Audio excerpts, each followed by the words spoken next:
Señores, gracias por continuar con nosotros. A esta hora de la mañana recibimos a la doctora Yawelida García, la doctora que dirige el centro especializado para atender la nutrición de los pacientes en el Hospital Marcelino Vélez y además tiene su espacio privado. Pues está esta mañana y ella es nutrióloga, pero también es obesóloga. Y quisimos hablar con ella de un tema que de vez en cuando nos ofrece titulares. Buenos días, doctora, ¿cómo está usted? Buenos días, Edith, estoy muy bien, gracias. Hemos decidido, el otro día tuvimos aquí una conversación con un urólogo, fue un día como hoy, ustedes recuerdan. Entonces, destinar un espacio a diferentes segmentos de la población que tengan algún tipo de preocupación. Tomándonos un café con la doctora. Kenia, gracias por este cafecito, doctora, le vamos a brindar a esta hora de la mañana. Gracias, Kenia. Doctora, hay algunas imágenes que he compartido con la productora de personas. ¿Cuándo se supone una persona está obesa?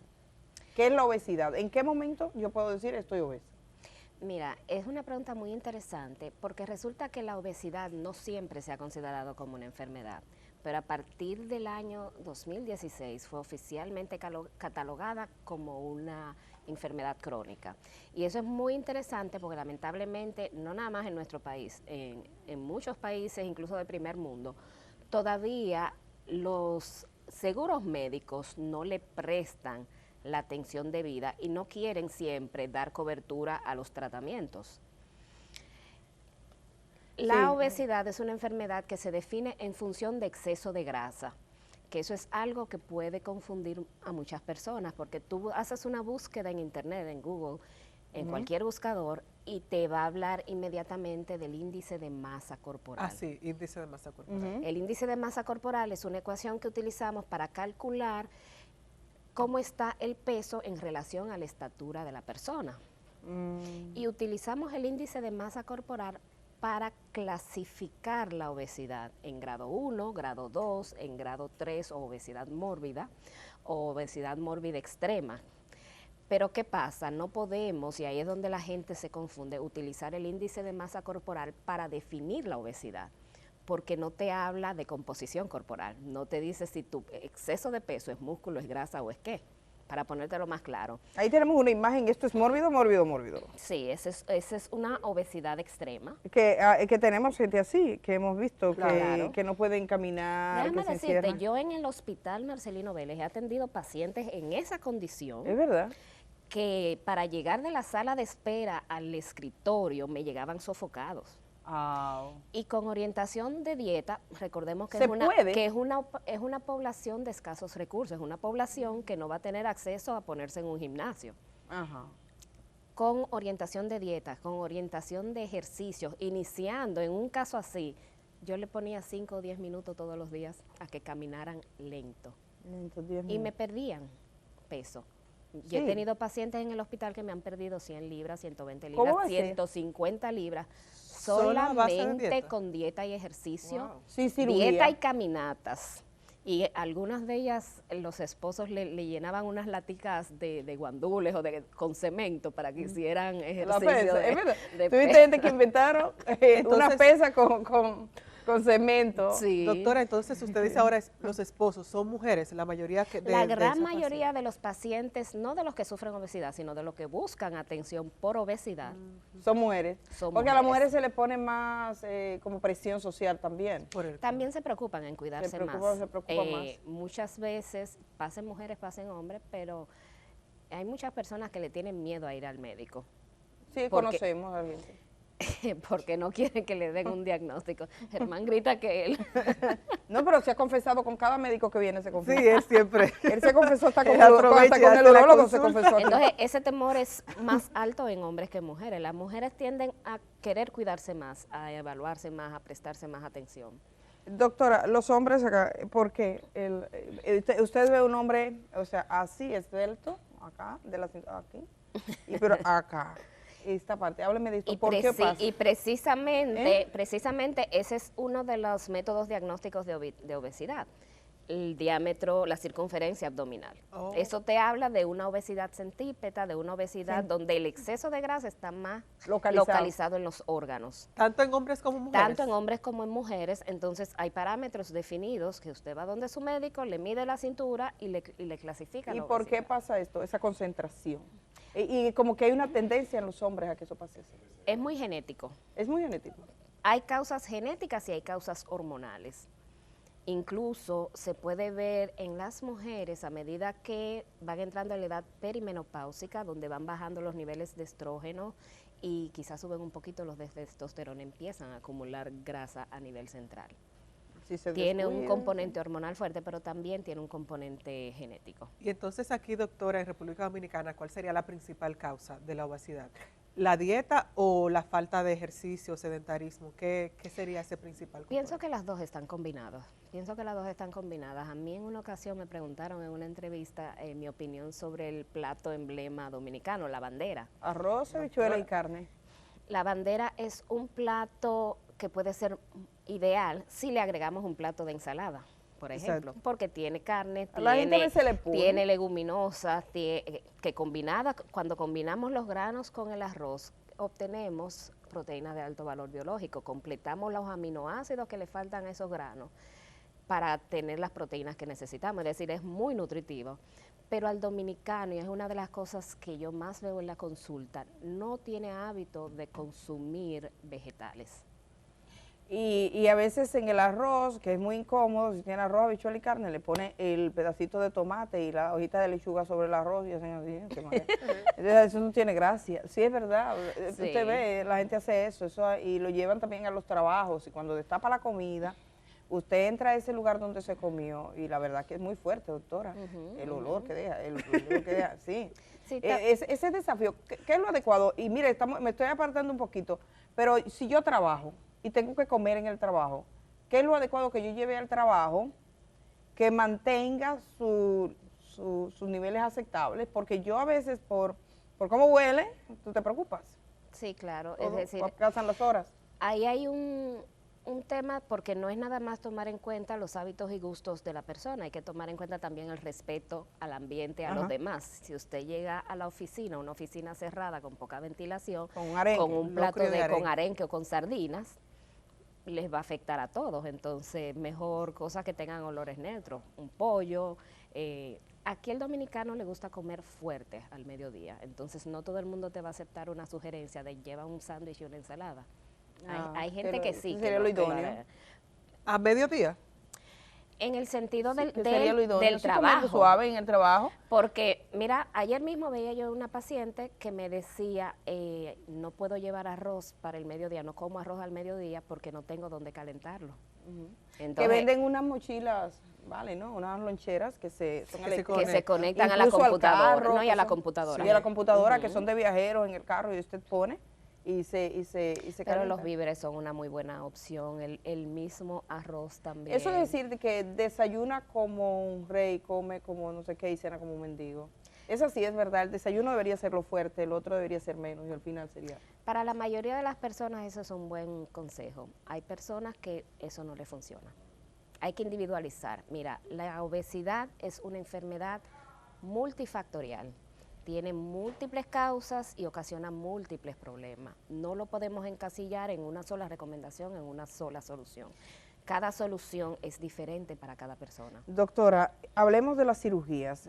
Usted evidentemente es una médico especializada en nutriología, en tratar a personas obesas, tiene funciones desde hace muchos años y tiene la intención de que una paciente que va a un hospital, en este caso el Marcelino Vélez, si esa persona tiene 200 libras, que usted le baje 80 sin llegar a una cirugía.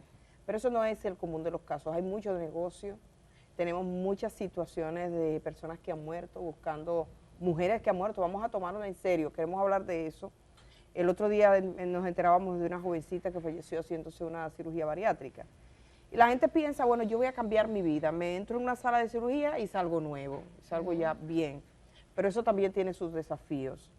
¿En qué momento se recomienda una cirugía? ¿Qué hacer en ese momento previo? Porque a veces no busca ayuda, es como el que quiere ir a Estados Unidos, nunca va al consulado y se va a un callejón a comprar un machete, que no le va a servir. Entonces, hay algo previo que se puede hacer. ¿Por qué la gente no lo hace?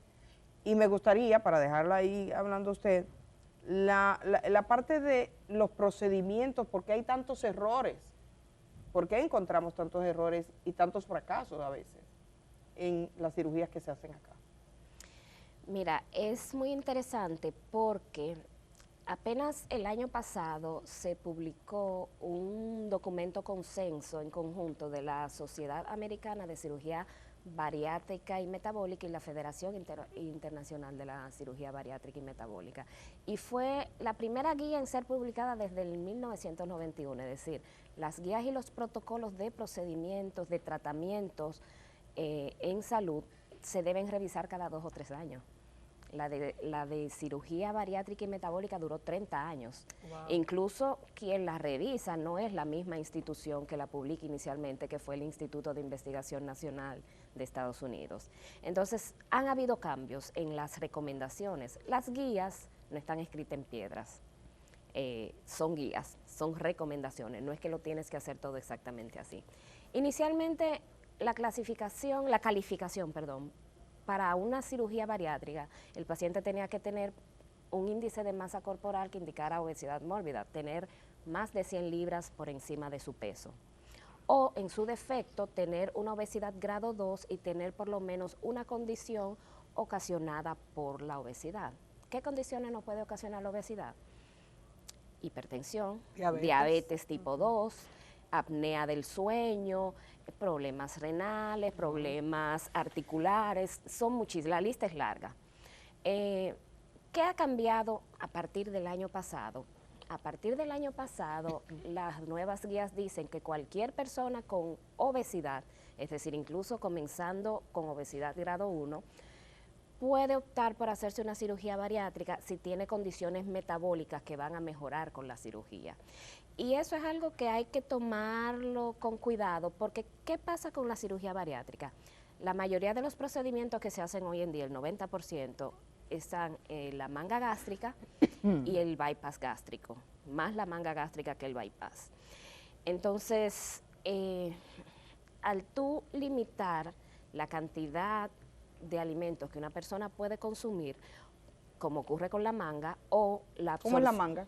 La manga es haciendo una división en el sí, estómago, restringiendo el tamaño del estómago. Uh-huh. El bypass gástrico es una operación que se hace haciendo una desviación del estómago al intestino delgado que ocasiona una mala absorción de nutrientes. Es decir, hay nutrientes que tú no vas a poder absorber con esa cirugía y por eso pierdes peso. Hay un porcentaje de lo que tú comes que tú no lo vas a absorber. ¿Y eso no afecta a largo plazo? Claro que sí, ambas afectan a largo plazo con restricción de absorción de micronutrientes que pueden dar problemas incluso por deficiencia de vitamina A, ocasionar ceguera, por deficiencia de zinc, ocasionar problemas neurológicos.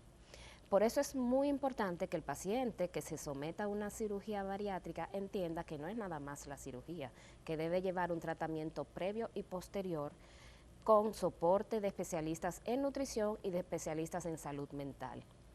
Aquí lamentablemente se han presentado casos donde pacientes fallecen luego de una cirugía bariátrica inmediatamente después, estamos hablando de las primeras 72 horas o en la primera semana, porque se comen algo que no debieron comer. Wow. Entonces, ese tipo de paciente debe ir por un screening de salud mental, de que se evalúe, que la persona no solamente entienda el procedimiento al que se va a someter, sino que esté dispuesto a cumplir con todas las recomendaciones que los médicos le van a dar para poder llevar con seguridad su proceso, y a veces ese paso se salta.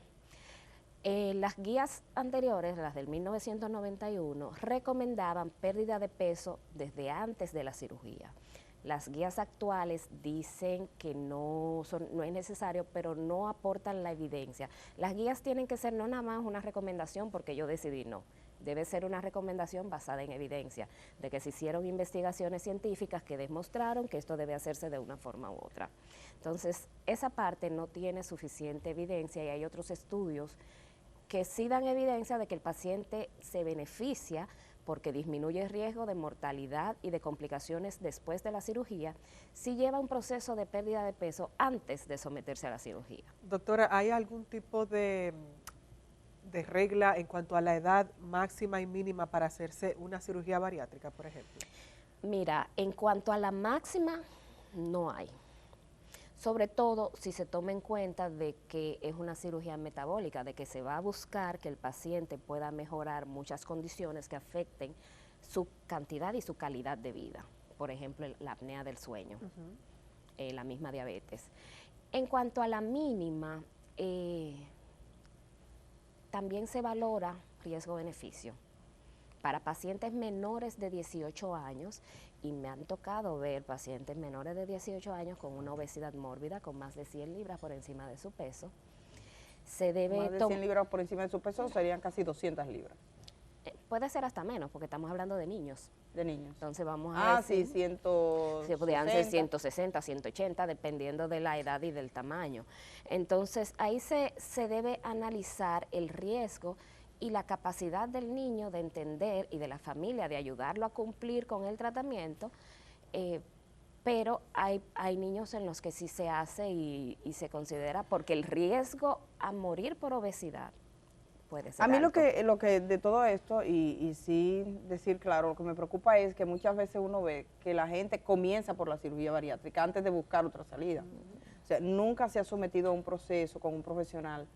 Se lleva de dietas que están en Google, que son genéricas. Entonces voy a hacer la dieta de qué sé yo qué, de la lechuga. Lechuga en la mañana, lechuga a mediodía, lechuga en la noche. Sí. Entonces se hace este tipo de tollos y de disparates porque a fin de cuentas no te va a garantizar los nutrientes necesarios. No, y un punto importante que se recomienda es que la persona que se vaya a someter a una cirugía bariátrica haya intentado en varias ocasiones perder peso. En las guías anteriores se recomendaba por lo menos 3 intentos de pérdida de peso con asistencia de un profesional en nutrición, de un profesional en salud mental, ejercicios y medicamento. En las actuales no te hablan de 3 intentos, te hablan de que ayuda a mejorar los resultados en cuanto a reducción de complicaciones y mejores resultados, que se haga ese proceso. Pero es algo que es hasta lógico.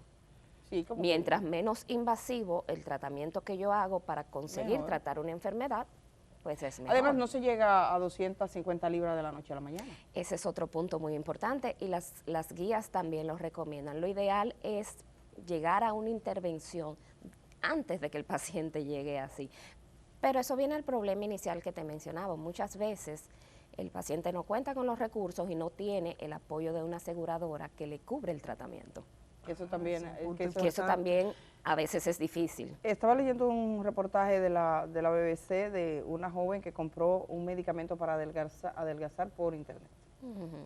Se bebió unas pastillas, duró casi 30 días tomando esas pastillas y de repente colapsó. Hoy sigue luchando con los rastros que le dejó. El medicamento era falsificado, no tenía garantías, una serie de situaciones. Hay gente que te dice, no, me dieron tantas pastillas, profesionales que no son de la nutrición, que son de otras áreas aquí en el país, están dando pastillas. Dicen, tómate esta pastilla que con esta tú adelgazas. ¿Qué nos dice de eso? Mira, aquí la mayoría de los medicamentos por vía oral para pérdida de peso son con control de drogas. Tú tienes que tener un recetario especial de control de drogas para poder prescribirlas. Pero sin embargo, hay medicamentos inyectables que son destinados principalmente a tratamiento de diabetes y de prediabetes, que lo puede comprar cualquier persona y automedicarse. Entonces hay problemas. Y siempre hay riesgos, porque no es nada más de que cada medicamento tiene su indicación y su contraindicación. Yo he visto muchos de estos medicamentos que incluso se lo han indicado al paciente y no toman en cuenta de que el paciente tiene una contraindicación para usar ese medicamento. También hay un problema de interacciones entre medicamentos. Generalmente una persona obesa va a tener varias condiciones crónicas y tiene que tener cuidado de los medicamentos que toma, que no hagan interacción entre ellos que le ocasionen un daño. Entonces, aquí hay mucho descontrol con eso. Lamentablemente sabemos que cualquiera puede comprar lo que sea, casi lo que sea, en una farmacia sin ninguna receta. Doctora, bueno, saben que es de lo que no se puede hacer. Aquí me preguntan sobre la cerveza. ¿Es verdad que engorda la cerveza que le da? Porque ahorita hablé de la barriga de los caballeros y decían eso. El mito es que la cerveza engorda. Ajá, el mito es que le hace crecer el vientre. Mira, todos los excesos de lo que sea que tú puedas consumir te pueden engordar. Tú puedes consumir una dieta completamente saludable y si lo comes en exceso vas a engordar. El alcohol no importa cuál sea, tiene las mismas calorías por gramo. Y es una sustancia que es la que tiene, después de la grasa, es la que tiene más calorías por gramo. La grasa tiene 9 calorías por gramo, el alcohol tiene 7. Entonces, porque es alto en calorías, claro que te puede engordar. El detalle está en la moderación. No va a ser el mismo efecto en tu cuerpo si tú te tomas una cerveza pequeña que si te tomas 5 grandes.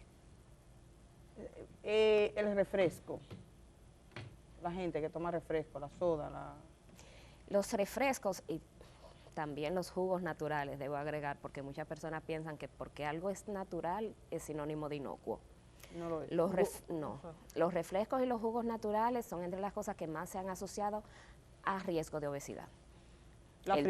Tú tomarlos y los refrescos tienen algo adicional. Por el ácido fosfórico que contienen, si lo consumes en exceso, te puede ocasionar pérdida de la densidad mineral ósea, es decir, osteopenia y osteoporosis. La gente siempre piensa, no, que los riñones, pero el principal daño es a los huesos. ¿Y la fritura? Mondongo, tripita, ay, doctora, no sé, un chicharroncito. todo lo que está preguntando aquí. Sí, la fritura, obviamente, alta en grasa. Cualquier cosa que tú comas frita, por cada 3 onzas de eso le agregas 100 calorías más nada más por freírlo. Ya. Entonces, obviamente, son un riesgo para obesidad, una causa de obesidad, pero no nada más de eso. Generalmente son grasas saturadas que contribuyen a enfermedad cardiovascular, a que tengas problemas de colesterol alto, problemas de presión alta. El colesterol alto te va a dar riesgo de infartos y derrames. Pero moderadamente se puede comer una fritura. Claro, con No, moderación. sobre todo Mira, freidora de aire. sí, mucha gente te va a decir no queda igual. No. Yo tuve una paciente que iba a cumplir 80 años y me pidió permiso para comerse un chicharrón. Y yo, claro que sí, celebre eso. 80 años, coma todo lo que usted quiera. Sí, pero bueno, doctora, las recomendaciones básicas para aquellas personas obesas que estén mirando el programa, que tengan parientes o que estén pensando someterse a un mecanismo extremo, ¿cuáles serían? Lo primero es buscar ayuda de un profesional. Vaya donde su médico, evalúese, que ese médico les refiera a la cadena de médicos que tienen que evaluarlo a ver si... Siempre será más de un médico. Debe ser más de un médico. No se quede con uno nada más. No, porque hay que evaluar a ese paciente del punto de vista hormonal, de medicina interna, de nutrición, de salud mental. No es solamente determinar cuál es la técnica quirúrgica que más le va a ayudar, que también eso es otra cosa. Lo ideal es que se discutan las opciones de técnica quirúrgica con el paciente y se eligen en conjunto. La última palabra la va a tener el cirujano, pero tiene que hacerse una evaluación completa porque quizás esa persona debe pasar por un procedimiento de pérdida de peso antes de hacerse la cirugía para poder obtener el mejor resultado. Bueno, Yahuélida García, así la encuentran en Instagram a la doctora Yahuélida García. Yahuélida. Doctora Yahuélida García. Tiene un nombre muy suyo, así que no hay muchas Yahuélidas por aquí. Gracias, doctora, por estar esta mañana aquí. Gracias por invitarme. Muchísimas gracias a la doctora Yahuélida García, que es nutrióloga y obesóloga y es responsable del Departamento de Nutrición del Hospital Marcelino Vélez, por estar esta mañana acá. Vamos a ir a la pausa, señor director, todavía nos queda un poquito más.